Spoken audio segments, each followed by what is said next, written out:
ജോലി സ്ഥലത്തോ പൊതുസ്ഥലങ്ങളിലോ അല്ലെങ്കിൽ ഏതെങ്കിലും യാത്രക്കിടയിലാണ് ഈ ഒരു അവസ്ഥ ഉണ്ടാകുന്നതെങ്കിൽ പിന്നെ പറയേണ്ടതില്ലല്ലോ. ആദ്യമായി കാണുന്ന അപരിചിതർ ഇതെന്താണ് സംഭവിക്കുന്നതെന്ന് അറിയാതെ തികച്ചും അമ്പരന്നു പോകും.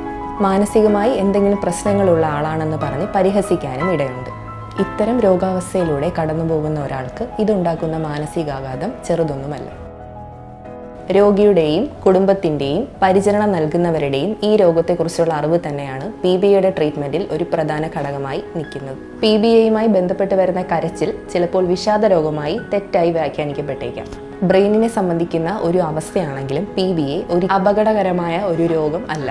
അതിനാൽ തന്നെ ഈ ലക്ഷണങ്ങളുള്ള വ്യക്തികൾ ഒരു സൈക്യാട്രിസ്റ്റിനെയോ സൈക്കോളജിസ്റ്റിനെയോ പോയി സമീപിക്കേണ്ട ഒരു കാര്യവും ഇല്ല. ഇതൊരു സന്ദർഭോചിതമായ അവസ്ഥയാണ്. അതിനാൽ ഈ അവസ്ഥയിൽ രോഗിയെ ഒറ്റപ്പെടുത്തുകയോ കളിയാക്കുകയോ ചെയ്യാതെ അവരുടെ കൂടെ നിന്ന് അവർക്കൊരു സപ്പോർട്ടായി മാറുക എന്നുള്ളതാണ് ഈ രോഗത്തിൻ്റെ ഏറ്റവും പ്രധാനമായ ട്രീറ്റ്മെൻറ്റ്.